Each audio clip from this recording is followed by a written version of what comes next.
Welcome to the Cruising is Life podcast. Whether you're a seasoned cruiser or just starting out, we have something for everyone. So sit back, relax. Welcome back, Get ready to everybody. set sail with us on the Cruising is Life podcast. Hello, everyone. Welcome back to the Cruising is Life podcast. I hope everybody's having a great Wednesday. Justin's back at it again with making funny faces and doing dumb stuff right before the podcast, making us all laugh. There's a hurricane coming. We have to be happy while we can. It's hurricane. Yeah, hurricane. What is it? Helene or is it Helen? Helene is on her way over here. This might be our very last podcast, everybody. I think it's going just to north enough of us that we might not have anything to worry about, but it's gonna be a fun next 24 hours. Let's say that. Yes. But anyways, I hope you guys are excited for another weekly episode of the Cruising is Live podcast. We're of course joined by our normal co-hosts Justin and Dimitri. How's it going, guys? Hello. What's up? And we got a fun topic this week, and kind of diving into Norwegian Cruise Line a little bit, specifically the Prima class and the two upcoming new ones. And I think the reason I wanted to kind of do this one is because and of course, take some of the stuff that we say and that we talk about with these ships, like take it with a little bit of a grain of salt, I guess, because none of us have been on these ships. But I definitely feel like we have all heard enough, like word of mouth and just like, and seen enough of these ships, like through video and, other creators that like we kind of get an idea of what to expect of the originals. But the originals haven't really reviewed all that well, or there's definitely some flaws, I guess. Yeah. I think size is the main thing. Yeah. What they did, and I don't think they're detrimental. I think it was more of like you said, size. They did too much with too little, but they were trying to go too little is a thing. Like that was their goal. They achieved it, but I think they did too much with it. Agreed. Very true. But yeah, I think that's like the biggest flaw out of the Prima class so far. But and this is nothing against the Prima class. I think those are both, very, very nice ships, and they look beautiful on the inside.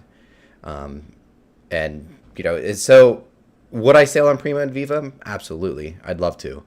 But I think, as expected, as some of the things start to come up, or the next round of ships come up, out of the class, usually the third, fourth, ships are in a class are always going to be better than the originals. So, I mean, take that into consideration as well. Like, yeah, Prima and Viva are great, or however you want to think about it. But, the third and fourth are easily going to be better. I mean, it's just always like that. Yeah, for sure. They learn a lot from the original ships in the class. I mean, just look at like the Breakaway class. They had the Breakaway and Getaway, and then they did the Breakaway Plus class, and they built the Escape, which is more similar to the Breakaway and Getaway, and then like the Joy, Bliss, and Encore are kind of similar in their style, but they learn from their past ships in the class, so that's right. It's a good thing that they make more. I like that example actually, because that's keeping on topic of Norwegian actually, but like I was gonna do Oasis class, but I tried. I was thinking the XL class from Carnival, because Jubilee's got a lot of changes on the inside too. But I think, a great example would be the Breakaway and the Breakaway Plus ships. Like Breakaway, Getaway, and even Escape looked like, all similar. Of course, the Escape was intended to be bigger. But as they started, that Breakaway Plus class ships are some of the best ships on the ocean right now. They're incredible. I cannot wait to go on Joy, by the way, boys. Yeah. Very joyous. But like, there's so many changes that they made mid-generation, I guess, if you want to call it that. Going from the Escape to the Joy, those are the exact same ships tonnage-wise.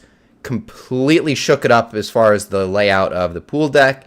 They went from a ropes course, which is amazing, to a racetrack, which is the first at sea. They also shook it up a little bit, did a Galaxy Pavilion. Again, changed things up along the way. But that's honestly one of the bigger, changes I've noticed, like as far as a mid-gen refresh. And like you said, the Oasis class is a prime example too. They seem to do that. It seems like they almost do generations of Oasis class rather than the Oasis being its own generation of ship and class of ship. You know what I mean? Because each pair always ends up being completely different than the last pair. Right. Yeah. And like I said earlier, they learn from the past ships in Mhm. I guess nowadays. Before they didn't really, but they learn from Yeah. the past ships. You can, like an example, the Oasis class. You can see how they change throughout the I guess little mini series of each couple. Mhm. They got slightly a little bit better, tweaking some things that probably they heard from like passenger Mhm. surveys and stuff. So Oh, absolutely. I feel like the icon is the result of surveys off of the Oasis class. Oh, 100%. 100%. yeah. And 100%. speaking of Speaking icon, going from I broke her. icon to It was me. Utopia. Oh yeah, Dimitri broke the icon. That's what it is. I sabotaged. Yeah, for real. I can't believe that's already. I mean, the funny thing is, like, one, it's crazy that it's already going in for some repairs. I'm assuming it's probably azopods or something related to that. Probably a big fire that it had a couple months ago, a month or two ago. Sorry, I'm But- gonna step away for like a few minutes. I gotta take this call. Okay. Sorry. Okay. But like, so, it's crazy to think about, and I mean, it's probably not as well known, but like the icon went into dry dock obviously right after delivery to get a few touch-ups done, but it also needed to have an azopod fixed already, and the ship was like 2 weeks old. Yep. Like a few days out of delivery, and it was already getting a dry dock to get a azopod replaced. Like, I'm pretty sure it broke either during or right after sea trials. Sea trials. That's crazy. You'd think all the It's- technology in the world that they would have, I don't want to say simplified the process of making these, but It's just Or figured it's out inevitable. It's inevitable how issue. fragile they are, though. That's the issue, because the Quantum class has problems. The Vista class is famous for having azopod problems. Clearly now, like all three of those ships have had it at least once or twice. The Oasis class has had azopod problems. I mean, the Quantum class has, but I mean, it's inevitable. They're just fragile pieces of propulsion. But anyways, back on topic though. yes, back on topic. But yeah, but Prima and Viva are were a really good. I think it was a great step, and I think Norwegian really accomplished what they were trying to do. I think of course they went maybe just a little bit too small for what they were. I think their grand scope of things was, but I think overall the ships themselves are very, very nice. They're beautiful on the inside, and of course it's just I hear it's just a little bit of layout things. It's just not big enough. There's some places that are just a little overcrowded and things like that. Especially the pool deck. I will say the pool deck is a prime example. And it's an issue. That's a crime. Yeah, I I don't do know how like. they I love allow go-karts. Yeah, I love the go-karts. I think it was a really cool idea. But I've even heard this from people at Norwegian, but they're like, as cool as it is, they shouldn't have done it on a smaller ship. facts. Yes. And again, I love the go-karts. I will definitely be doing that when we go on the Joy soon. But, but the biggest thing with Aqua and Luna, obviously, and of course we got the big debut of Luna, which we'll get into that, or the big reveal of Luna soon here, but they're not going to have the racetracks. That's the biggest thing. And of course, the best part about a good thing going in the right direction too is that the size of Prima and Viva are kind of a detriment to them, but the Aqua and Luna are of course going to be 10% larger, so they're going to be sitting around that 154 to 155,000 ton mark. So that's going to be a big deal for them. That's going to make for a lot of extra room and probably fix a lot of the problems. I will say that I think one advantage to making these small ships is that Prima is one of the newest. I think they have that Norway, Iceland, Mhm. Southampton, Amsterdam Oh, itinerary. absolutely. And that's exactly And for the what past they 3 years, wanted I have to do. heard so many good things about that Yeah. itinerary on that ship that they Oh, completely yeah. have that on lockdown. And even Yeah. selling Viva out of San Juan instead of like Miami, since they already have Encore, like that's so cool, you know. Yeah, And for I again, into smaller ports in like St. Lucia and Bridgetown and all that stuff, very yeah, absolutely. Again, it's not. There's nothing against the Prima and Viva. And like you said, I mean, they've got their markets down on lock because of what they did. Honestly, going to a smaller ship because they wanted to do stuff like that, they absolutely nailed that. I mean, it was all right out of Port Canaveral and the month it was in Miami and New York and stuff like that. But I feel like those really exotic itineraries like Europe and the Iceland cruises, stuff like that, like that's what those ships were made for. Yep. And that's what they wanted to make them for. I think they're one of the only current generation ships that are not liquefied natural gas, and that's because they wanted to be adventurous with them. They can deploy any of the 6 anywhere in the world without having to worry about the constraints of natural gas, like Icon, the XL class, even Utopia. Those are limited to the Caribbean, basically. I mean, yeah, I think Barcelona might have natural gas, but I think it has to be those Costa ones are too. Yeah, so I think Barcelona and maybe like 1 or 2 places over in the Mediterranean are natural gas, but like it really limits to where you can put some of the ships even more. So when you're making an adventurous, exotic, cruise focused ship, I mean, that was what they had to do, is make it just regular diesel. But yeah, again, yeah, it's one of the only ships that are not natural gas. And of course, Aqua and Luna are not either. And these might even be something that could do more adventurous itineraries down the road as well. And it seems like Norwegian. Go ahead. Sorry, I was gonna say, I mean, they could keep going. I mean, they could also obviously like kind of lock in that Eastern Mediterranean market, since Oasis class already has the Western Mediterranean, because they'll lock down Greece, Croatia, and like maybe Venice with maybe those ships. But they're kind of already doing that with Viva, but easily replaceable. Yeah, exactly. And I feel like they're focusing the Jewel class on these more exotic itineraries, but eventually I feel like these Prima class are going to eventually replace, some of these Jewel class ships or the Star class ships. I don't think they're ready to go yet. No, not at all. But I'm saying, like, some of these really ambitious itineraries, I mean, like, I think the Dawn is sailing out of like South Africa, like in Cape Town. Like, yes, I mean, I wouldn't be surprised. I mean, I wouldn't be surprised to see a Prima class down there eventually. Maybe. I wouldn't be surprised to see one in Asia. I actually saw earlier that Norwegian has decided they're not going to do an Asia-specific ship. They're going to keep something over in Asia, but they're not going to have a dedicated ship to Asia like they did with the Joy, which I like. I think it mixes it up for them, for one, and I think that's probably a smarter move overall, because that's a lot of money, to leave something over there, or at least if they have to ever bring it back, that's a lot of money to convert it. I think they learned their lesson with Joy. They learned their lesson that they sent Joy over there and it failed. I've always been told that it didn't fail.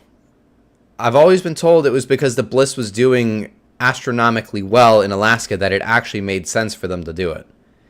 I think it's both of the stories. Yeah, I could see it. Maybe I feel like it at least did okay, but it definitely it seemed like the Bliss was at least doing well enough to where they basically said okay, because if it was a failure, they wouldn't be putting ships over there. I mean, they had 1 to 2 ships there. It's just smaller ones, yeah. But yeah, I think maybe it was a little bit too big, or maybe they should have started with something a little bit smaller. But I think they have all Alaskan market is booming. I can't believe all 3 of them are there in Alaska, and they're full, and the prices are high. Unbelievable. My parents actually just texted me yesterday. They're on the Wonder right now. They booked the Anthem to Alaska. Oh, are you going? They did not include me. I'm very upset about that. Mom, if you're watching, or listening, I'm a little upset about that. Good job, Mrs. Barker. Yeah, thanks for not inviting me, Mom. Keep it up. Keep up the good work. Keep this man in Orlando. If it makes you feel any better, my parents are going on one of the new princess ships to Canada next year with some friends, and I was not invited as well. So one of the Sphere class. No, he said it was the Majestic, but I'm pretty sure it's not. It's probably like I think the Majestic is the one that's over in Asia. I'm right. Pretty it's sure. Probably like Enchanted or Sky or something like that. If Mitchie Baby's taking the Majestic Princess over to Canada, I want to be on that because that sounds like a wild cruise. If you're starting in Asia and you're going to Canada, that sounds like a pretty good time. 200 night round trip Asia to Canada. Ultimate World Cruise round 2, baby. East Coast to Canada. Right. Classic. Yeah. But I guess, we talked about a little bit of Prima and Viva. One thing I really like about these two new ones, of course, they're a little bit bigger. They're finally going to Miami. Actually, Aqua's coming to Canaveral for a little bit, but I think that's going to really help those ships. Nothing against some of these other ports, but going out of Miami, people just expect it to be something. It's kind of hard to explain. Right, and I think they're new ships now. Well, I think that's more of a redemption arc for that class as well. I think they finally found their sweet spot with the other two because of how I think niche they are or how good they are for certain types of markets. I don't know. I think that's why they didn't review as well when they were in Canaveral or in Miami or even New York even. New York seemed to like it a little bit, but I think, they seem to do best on these more exotic itineraries. But I feel like with them opening up the pool deck, because now we have the Aqua roller coaster type of thing, which we'll get to in a minute. Yep. Now that they have stuff like that, it sounds like they're focusing more on, the outdoor space and giving us more outdoor space, which in Miami, I think those ships can really hone in on and really take advantage of because they're in those warmer climates. For sure. I think it was a mistake that the Prima didn't go to Miami to begin. Well, she did, but for a month. I don't know, at some point, she went there for a month. I think that's what hurt her. I think they needed to keep her there at least a season. Norwegian's big on relocating ships. Like some of the other cruise lines, everyone does, but it seems like some of the other cruise lines are starting to keep more ships over here during the summer. So I think they needed to keep it in Miami for at least a season to right. I don't know. Which it just didn't feel right for it to be in 4 different home ports within one season time frame, which is about 6 months or so. He went all the way to Galveston at one point. Yeah, Galveston, Miami, Port Canaveral, and New York within a 6-month period. 6 months, and it spent 4 months in Canaveral. Right. So that doesn't work. That you need to. I don't know. I think it just needs to stay somewhere. So I think they're doing a good job putting at least the Luna in Miami to begin with, because Aqua's not going to Miami to begin with, right? Is she? Not to begin with. No, she's going to be in Miami, but she's actually coming to Canaveral first. Okay. Yeah. Also, I see Brady in the chat. Brady's coming to us live from the grandeur of the seas, so very cool. If anybody else here in the chat or listening is on board a ship, let us know. But I hope you're having a good cruise. I know you got rerouted for the storm, but good to have you in the chat here while you're on the ship. But yeah, the Aqua's going to come to Canaveral for a little bit, do some 7-night cruises, but the Luna actually is going to go straight to Miami. Brady, I need a grandeur ornament. I literally just sent him a message for that because I need one too. They look like this. I need one of these. Yeah, that. I need it, please. I will meet you at the port. If we're still here, you never know. Right, we might get wiped out. We never know in the next 48 or 24 hours. There might not be a port left. Yeah, it'll pull up. It'll just be open ocean. Oh my god! But yeah, I think it's I love that they're finally taking advantage of that new Terminal 2 and Terminal B in Miami. They're finally going to get to use it because they had it coming out with Encore, but Encore only used it for a season, and then they started bringing all these Prima class, and the Prima class never really went there. So, but Encore enjoy using it. exactly, which is cool because they're probably the ones that need it the most, unlike the Prima. But at the same time, like, why wouldn't you put your brand new flagships at your flagship terminal? It was very weird, but I'm glad they're doing that with Aqua and Luna. Yes, they'll look good there. I'm excited. Absolutely. And I've got to say, Luna looks absolutely amazing. That's got to be the best hull artwork. Usually the hull art on every ship, I look at it and I go, I think the last time I actually really liked the hull art from concept phase, at least, was probably the Bliss and the Joy. Oh yeah. I didn't really like Encore. Encore looks great. I will say that. It's not my favorite. It took me a while. Encore. It took me seeing it in person before I liked the Encore. I also haven't seen the Encore all that many times, which is crazy. But like the Prima was kind of I thought it looked all right. The Viva. My only beef with the Viva is that it's literally a carbon copy of Prima. It's literally just Prima, but purple. And it's like not even a full purple. It's just like an off blue purple. Yeah. It's my biggest gripe with the Viva. But I'm glad they're going back to the original, paint designs though. Aqua looks great. All the random colors looked a little odd at first. I didn't quite like it, but now that I'm seeing it a little bit more, I do like it. But Luna looks fantastic. Luna looks amazing. Mm-hmm. I like the blue. Blue's my favorite color, I feel like. So, I feel like I'm just a sucker for that color. So it overall just looks amazing. Yeah. And then one thing I have to say is that, when I first heard, so in their advertising for Aqua, they were like, oh, we have a water coaster, a first at sea water coaster. And I thought to myself, didn't Disney Cruise Line do that back in 2012 with the Dream Class? And they did. But I didn't realize what they were actually saying when they said that. This is a actual roller coaster type water slide. I didn't realize this until like a week ago when they unveiled the Luna. Me too. Oh my god. Crazy. This literally will take, and it's two completely, independent, and like they're not identical tracks. They're completely different. So you have two different routes you can take. Genius by itself. But I was thinking this was just something that was going to take you up a little conveyor belt. No, there's like something. You're sitting in an inner tube. There's like basically a thing sticking like into the back of your tube, and it just launches you up the hill. I feel like that is insane. I feel like it's gonna have a lot of issues though. That just seems a little too many moving parts. I feel like I can see some problems but like at the same time it looks really crazy. That's probably the smarter idea than doing an actual roller coaster like the XL class, because what I've heard is that it is very expensive not only to maintain but to also operate the actual roller coasters. So I wouldn't be surprised, I haven't heard anything confirmed, but I have heard that they're at least looking into the fact of not using those roller coasters in the future. Not that they're going to take them off the existing ships, but I wouldn't be surprised if they do not include them later on.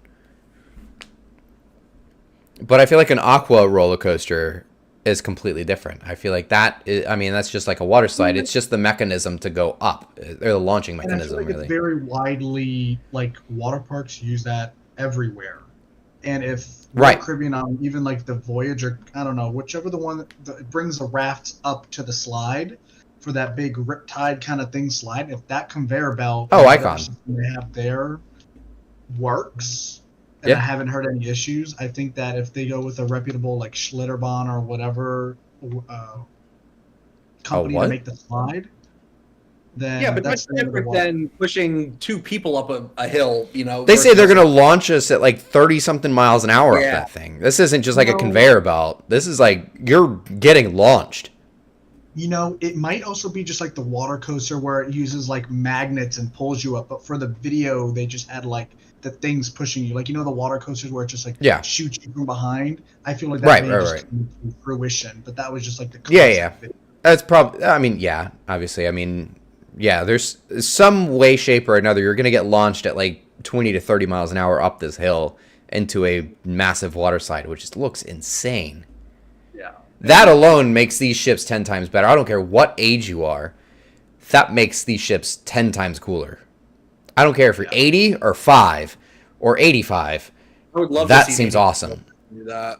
If you're 85 and you're listening to this, Please do you it. should Please go on the Aqua and film that. That would be awesome. If I get a random email of a video file, how funny would that Just be? like titled just watch this, and you're just like, oh, Like, what is this? I'll just ask my granddad. I'm like, hey, you need to book the Aqua. Please film this because I know you used to make the cruise videos too. For real, just have a GoPro on his chest. And I'll give you the one that's, GoPro, buddy. Down, facing his face. I would love that. That'd be so funny. But I mean, hilarious. that's cool. I see in the chat. I see NCL charging for these Aqua.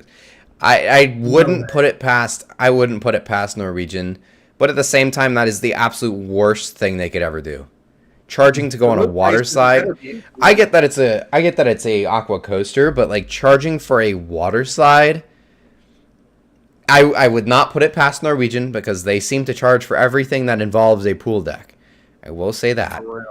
Sounds like something Royal are doing. Those obviously they're about to get rid of all this on the Encore, but the Encore you have the go-karts, have to pay for that. You have the giant laser tag arena in the back, got to pay for that. You got the whole Haven section and the Vibe Beach Club in the front area. You have just this small midsection of the ship that's free for public use. The rest of the entire top deck you cannot use unless you pay for it. So that is my biggest gripe with NCL. I love NCL, but that's my biggest gripe about their new ships is that there's way too much, penny pinching and nickel and diming just to use certain areas of your ship that should always be public access. I get the Haven. That's, make that its own thing up in the front of the ship, but if you're going to do that at the front of the ship, you got to leave the mid and the back of the ship open. You can't close down the back of the ship and the mid to back section with the go-kart track. That's just too much. I personally think Royal Caribbean did that kind of pay extra thing a little bit better because they have the casitas, but they don't take up a lot of room. But if you have your own space, you pay for your own space, you get the same kind of amenities. You do get butler services, which is nice. Yeah, you don't really get your own bar, but you get your own butler, so he can go get you the thing at the bar. And I get it, maybe some people want a secluded, quiet area, but then that's what the solarium is. Norwegian has the observatory lounge or observation lounge, and they have the solarium. Yeah. But I think we're just shooting pickles here. Even Serenity on Carnival, it's its own secluded area. I think the XL class, in my opinion, has the best Serenity and I think one of the best adult-only areas on any ship. Obviously, if they actually enforce the adults-only of the Solarium on Oasis class, then obviously that would always take the cake. But I don't see them always enforcing that, and now that they're, getting more and more inclusive for kids, it's becoming less and less of a quote-unquote adults-only area.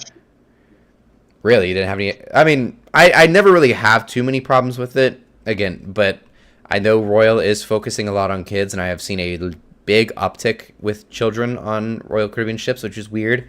Even my parents on Royal Caribbean, they're on the Wonder right now. They're like, why are these kids not in school? There are a ton of... It's the middle of September, and there's a ton of kids on the Wonder right now, apparently. Kids don't go to school anymore. Yeah, I don't get it. I know. I wish... I'd be thriving if I was a kid right now. I'd be on a ship every weekend. Every week. Real. Not that I'm on a... I was about to say, not that we aren't already every other week or every other month, but it is what it is. We just got off and we're going again in 5 we have weeks. to. I know we have to pay though. It's not the grandparents or the parents paying anymore like it used to when we were kids. So, darn. Bummer. Bummer. But the XL class. They have the Loft 19 area, which is elevated in its own private, pay to use. Mm-hmm. You get the big casitas and stuff like that, which is amazing. But then you get the normal adults only area, of Serenity. You got a giant pool in there. You get some hot tubs. You got a large bar, tons and tons of chairs. I think Serenity on the Mardi Gras and the Celebration and Jubilee, I think those is probably some of the best adult only areas right now at sea. So I have a question for you. I'm not sure. Do the Excel class have like what Vista came out with, like the Havana area? Do they still have that on those, or is that just on Vista class? Correct. So they do have it. It's not. I feel like they did it best on the Vista class. I don't. But They I had, like, think its own pool and the rooms were connected to the pool. right, exactly. So they do have that. But the thing is, it's in the front of the ship, and it's like a small pool. You know, they get their own bar and everything like that, but it's not as, big of a area as it used to be. It really just is, you get those patio type balconies, and then you get the pool on the side. That's not nearly to the extent, but yeah, I do think that the Havana was done best in the Vista class, 100%. But that does exist on the XL class, though. I just don't think they did it as well. I guess, what do you call it? Next, what do you guys think about the Miami itinerary for Luna? Honestly, I didn't actually look at the itineraries. I was just I literally reached out to the. I'm sure it's whatever Encore and Joy have been. I think isn't it Western? It's Eastern Western alternating. Oh, I love that. I love that. That's what They used to. What they used to do is that they would put the brand new ship only running Eastern, and then the second newest ship they would always be doing Western. They wouldn't alternate them.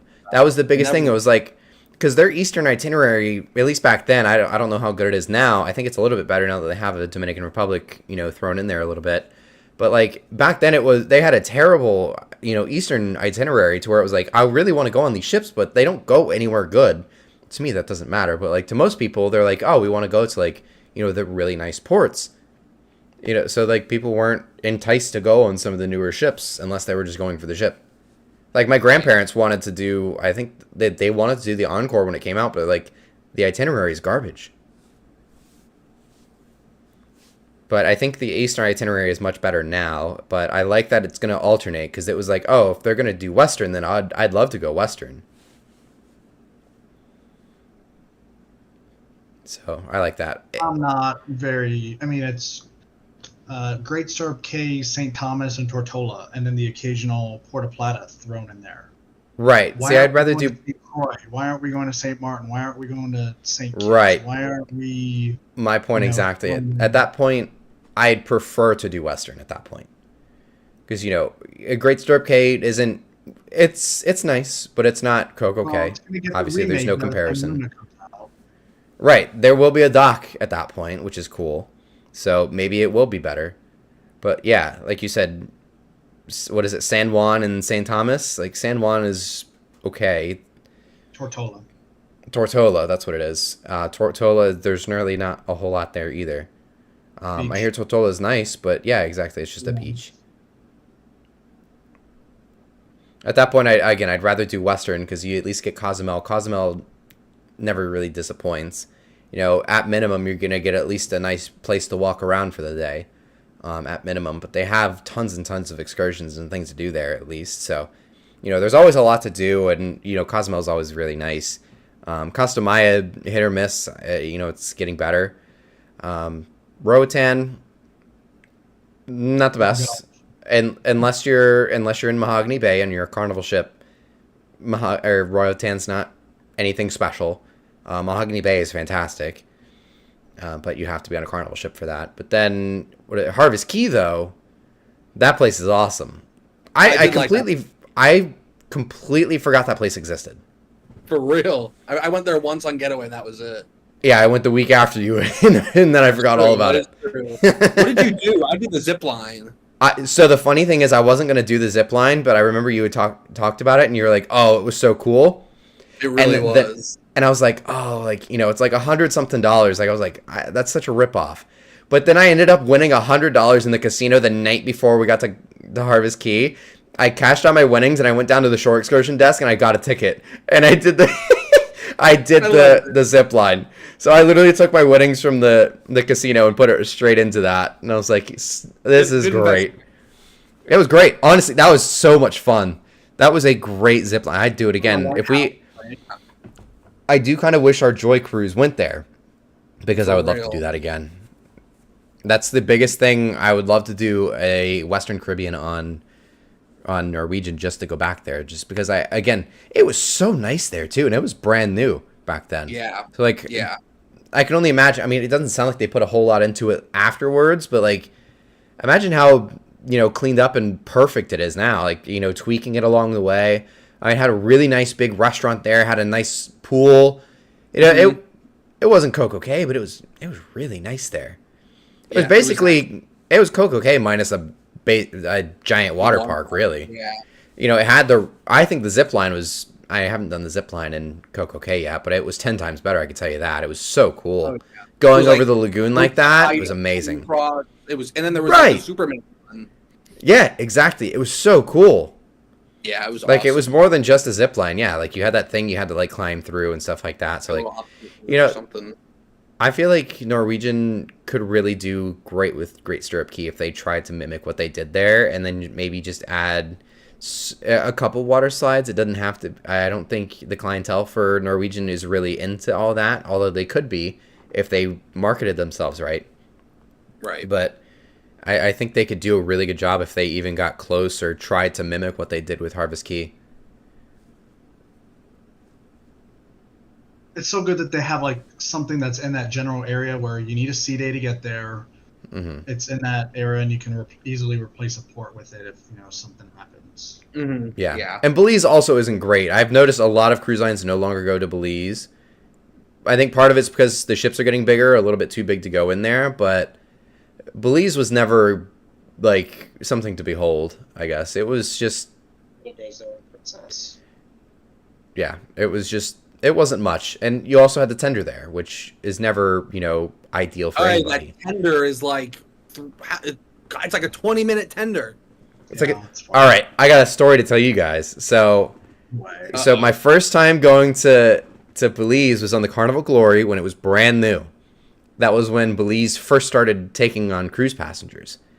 And back then, you can still... last time I was there on the Carnival Dream, which was back in like 2015, I saw some of them.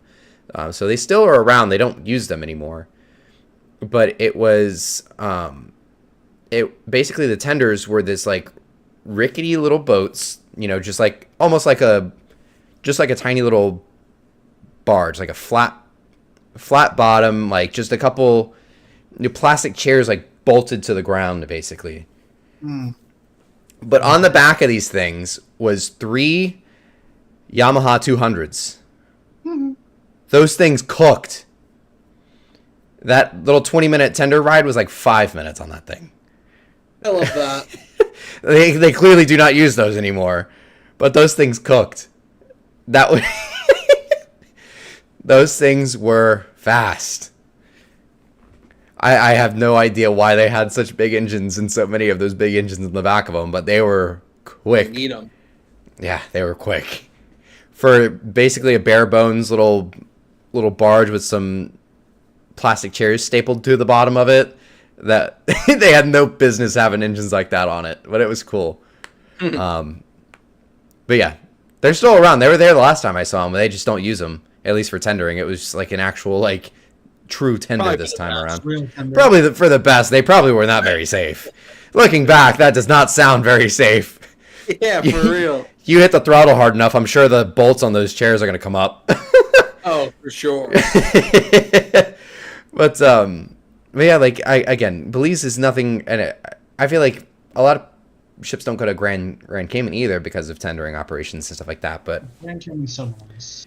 So you finally get to use Belize, which is, Harvest Cay is in Belize, which is amazing. I mean, they did a fantastic job, and I feel like it gave, an appeal to go back to Belize. It's like, oh, cool, like actually going to Belize, but going like to a nice destination still.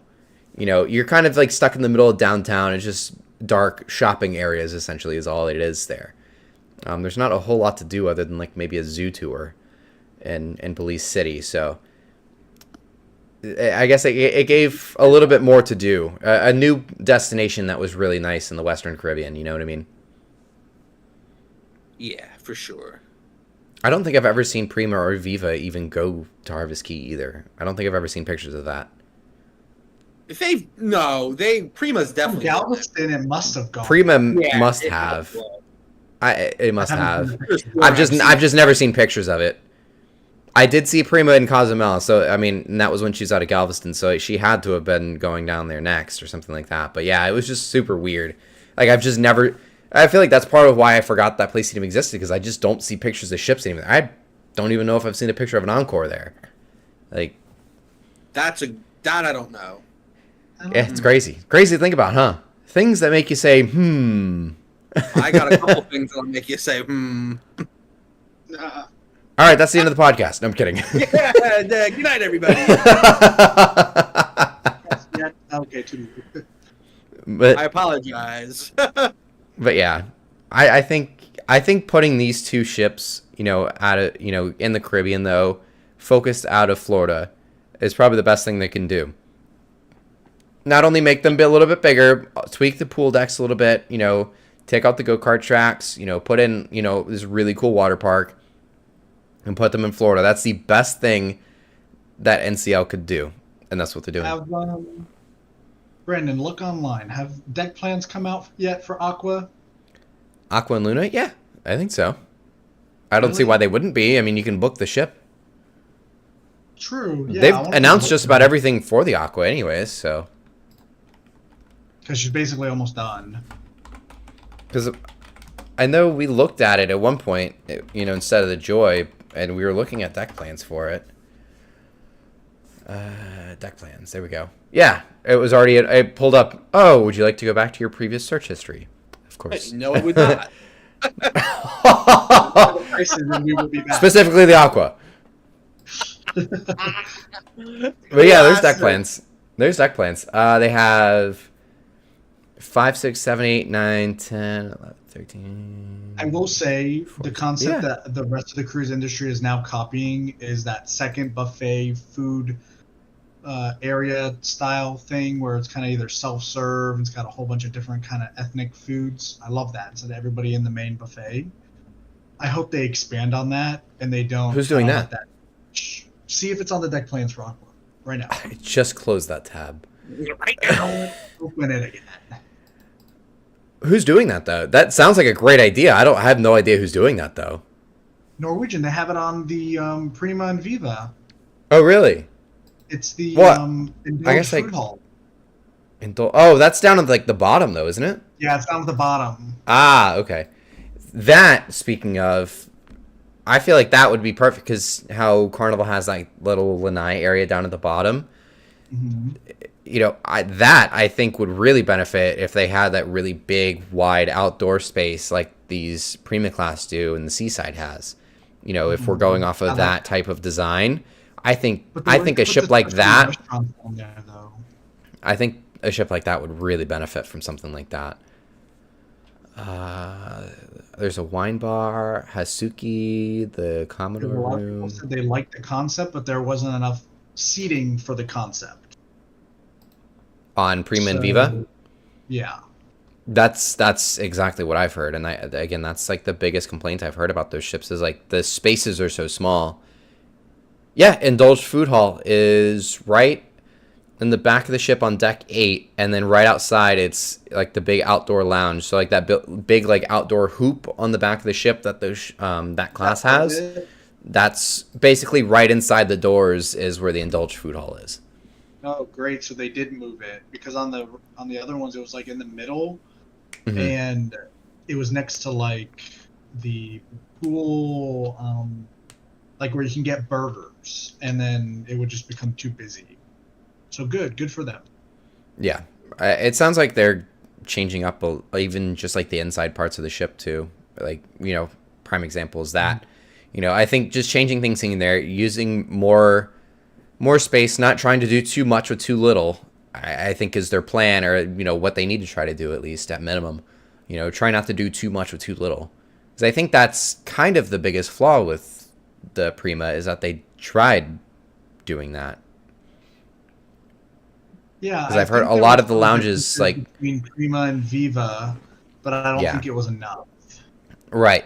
Like my grandparents sailed on Prima, and they pretty much they said You know, like the, what is it, Oceans? That big like bar that circles the lobby and the lobby of the Breakaway Plus ships. So like that is just super small, but it's like lined with TVs, and of course it's a sports bar, so people crowd around it. But there's just like a bunch of TVs and a couple tables nearby. So like it's an extremely small space, but very popular venue. I think that's the prime example, I think, is just that, you know, all these really popular venues are having to be condensed in size because the ship is a little bit smaller because they had to make room for other things. So, Right. yeah, hoping they kind of fix stuff like that. I mean, the other thing is, how much is the capacity going up on Aqua compared to Prima and Viva? You're going to make the do a lot ship of 10 to Googling. 50% larger, but are you going to, you know, jack the amount of passengers 20%? You're just going to basically ignore everything that you've already been trying to fix. You know what I mean? Right. Yeah. So, according to Google, 3,099 passengers, so 3,100 on Prima. Okay, 3,100. Why did I think it was less? Norwegian Aqua capacity, being 10% larger, has a capacity of 3,571. So an extra 500 guests, but you got an extra 10% more space, I guess. I mean, that's a little bit more than 10% of 3,000, but... Yeah. 10%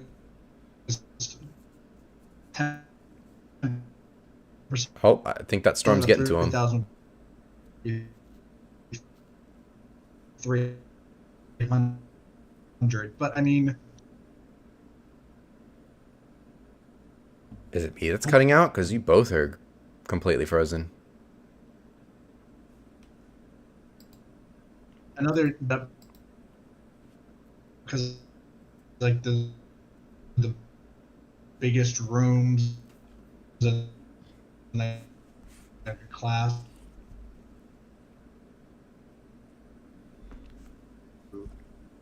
Other ships. For anybody that's in the live chat, is It- the so- stream freaking out, or is you both froze at the same time? Yeah. Like I You think guys I heard like a froze. whole I heard a whole You're like back now. 3 I think words. it's good. Okay, The I wasn't storm- The storm's So they coming. were for real. keeping up Bro, with things. the storms today have been crazy. But yeah, you have to re-say everything because I heard 3 words of that, and it was So, Yeah. repeat. so going from 3,000 people, 3,100 people to 3,500. Okay, that's a little bit more than 10% if you're increasing the ship by 10%. But Yes. on Prima and Viva, they were all focused on, like that person to space ratio. Mhm. And I wonder if they're going to keep the rooms like super big, because like a balcony room on Prima is like 1.5 times the size of a regular balcony on a regular Really? ship. So I did know they tried to do that. I didn't realize it was 1.5 times. I knew they were bigger though.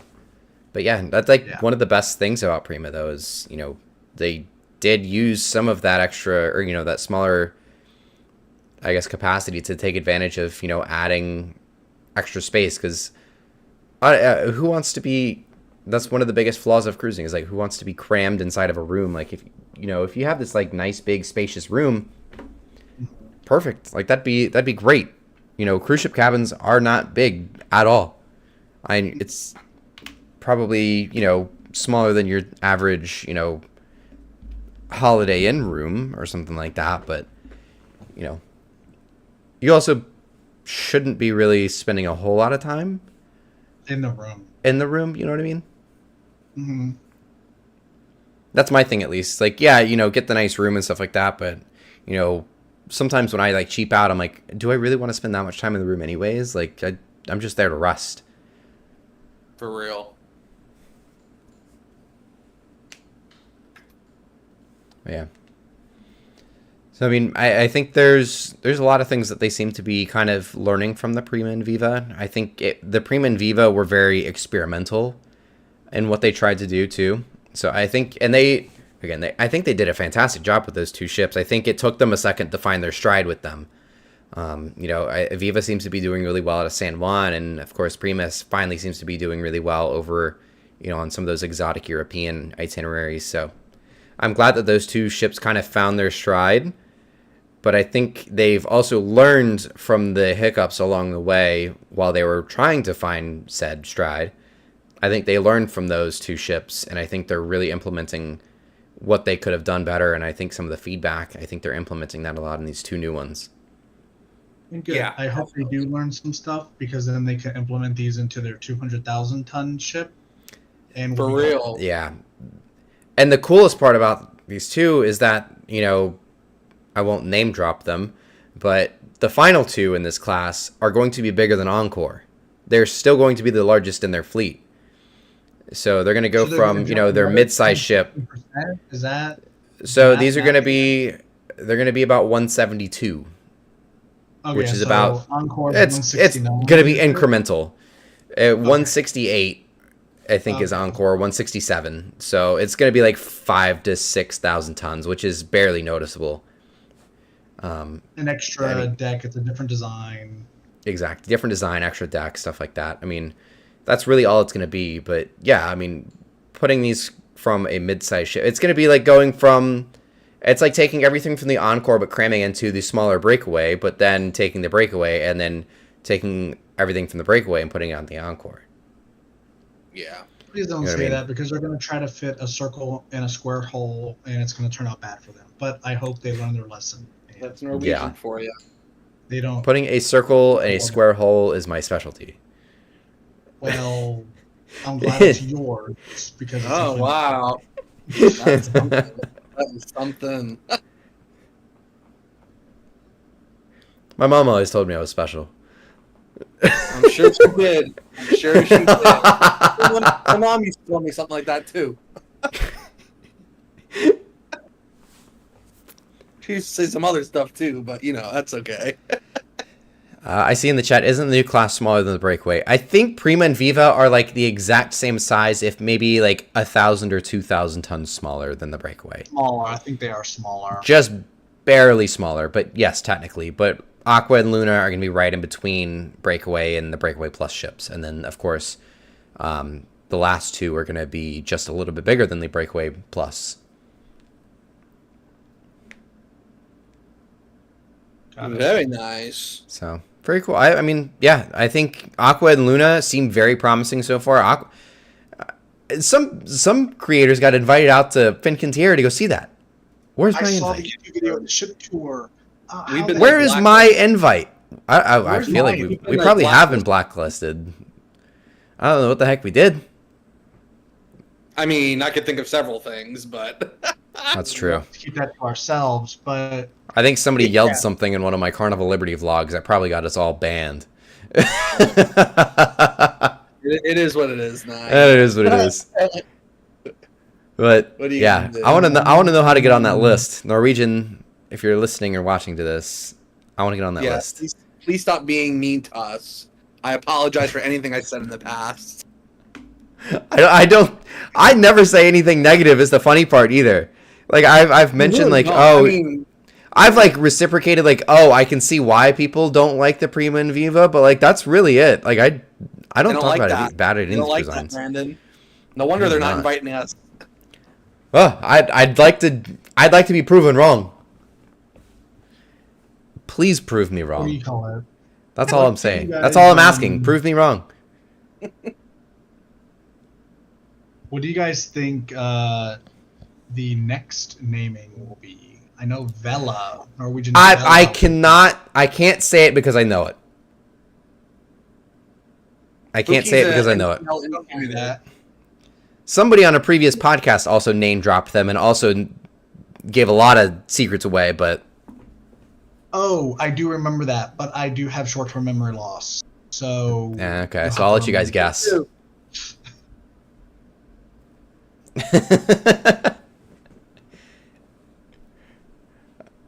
I'll let you guys guess. Vela. What? Vela, isn't it Vela or Vila? Close. I was gonna say the silence is deafening. Oh yeah, for real. Close. I also don't think these podcasts are getting too much traction anyways, so it probably is fine. We're a bunch But- of losers. Yeah. But this also really isn't even confirmed. I know this is like stuff they've got trademarked or they plan on using. But what I have been told is the Bella and the Ultima. Ultima. That's Now we're right. definitely not getting on that list. Yeah, we're definitely not. NCL. There is 10 people listening to this. Do you think those 10 people are going to go bragging out to everybody? What if one of them is someone that works for NCL? They know that NCL we're. had nothing to do with it. I had nothing to do with Hey. it. In my defense, it was Robbie O'Malley. It was Robbie O'Malley, I promise. Yes, Robbie did it. Robbie did it. Blame It was Robbie O'Malley. You Robbie can did take it, not all me. the points. You can revoke your points and divvy them up amongst us. Even then, we'll still have like 800. It was Robbie, I promise. It was Robbie. I know him. I know him. Do you want to tell your story about how you know Robbie O'Malley? Hey, you know what, guys? Listen to this. This dude is Viva. So I reach out to some lady who works on the NCL. She was working on the Prima. And I'm like, look, lady, I want to tour this ship. Now let me on. And I'm like, that might not work. So I'm like, I'm like, oh, I know. She's mutual friends with this guy I know. So I'm like, oh, I know Robbie. I'm a cool guy. Let me come on and see the ship. This lady screenshots it and sends it to Robbie and goes, oh, do you know this person? And he's like, oh my God, yes. And now I can't live it down. Don't blame me for trying to get ship tours. The funniest part about it is my dad is in on the joke. And so now every time we see a Norwegian ship, he says, oh, should I tell them that I know Robbie O'Malley? You might get the right person. It might work. Hey, I'm just shooting my shot, man. I don't know. Whatever. The worst they can say is no. Forget that lady. The worst they can say is no. The famous phrase, the worst they can say is no, and then you get the screenshot. Do you know this guy? Yeah, if anyone I think that's worse. You just tell them to shut the hell up, because it's not true. The worst is not just no. They could do a lot worse than no. Utter humiliation is an option. You could be Justin. But at the same time, I really don't care. So. Honestly, at this point, it's just funny. It's hilarious to joke about at this point. Funny. Whatever. Her loss. Yeah.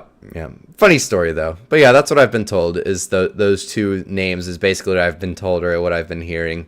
Of course, that's always subject to change. I mean, I've also been told other names, and that didn't end up being the case. Yeah, like Ultima is the final one. Like what I was told is Ultima is supposed to be like ultimate because it's the last one and the biggest one. Sure. Why not? Why wouldn't they use that name? No. I like it. That name would work so good for that final Oasis class, Ultima of the Seas. The Nissan Altima? No, That's something different. I was originally told Viva was supposed to be Ombra, Ombra. So yeah, what I've been told and what I've just said could also just not be the case. So I've also been told other names for these Prima class ships, and they have not been. I have heard Aqua and Luna though, so I'm not surprised by those two. But I have also heard other things. So Bella and Ultima could also just not be the case. Although I think they are fitting names. So who knows? I think Ultima definitely should be the last one if it isn't. Mm-hmm. But anyways, back on the Aqua and Luna, I think with our closing statements as we've been to wrap this up, like what are your thoughts on, everything that they've shown us of these two ships so far? I think, of course, we know more about Aqua than anything else, but I would imagine these two are going to be relatively the same. I like it. I'm going to sail on one of them. I'd love to. I'm going to do it myself.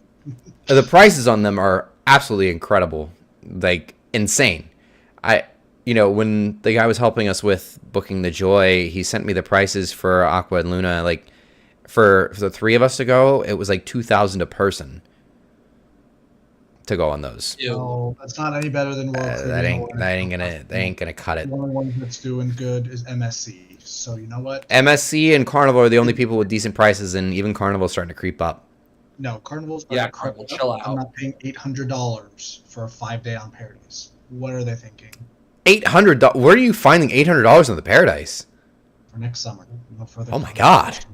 Well, it's next summer. That's summertime though.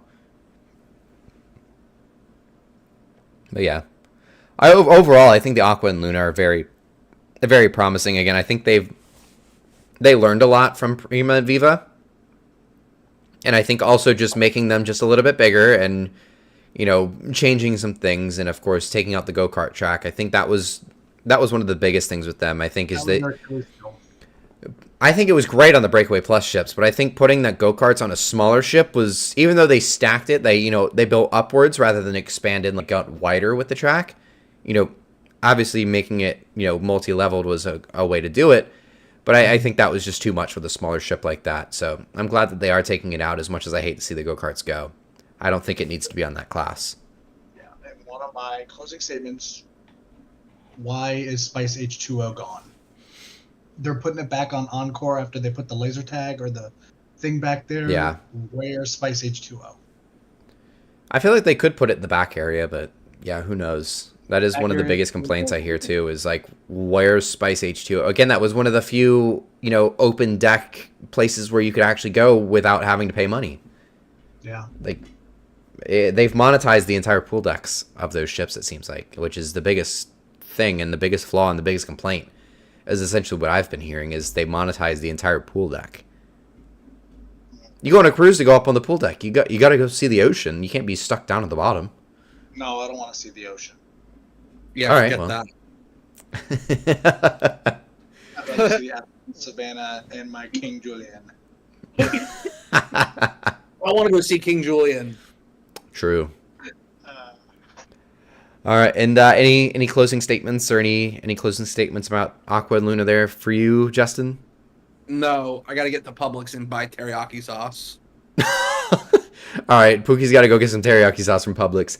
I'm very excited for these two new ships. I think they're very, very promising. I can't wait to see more as these two start to come out. But I hope you guys enjoyed listening and watching wherever you're at, whether you're live or listening later on Spotify or Apple.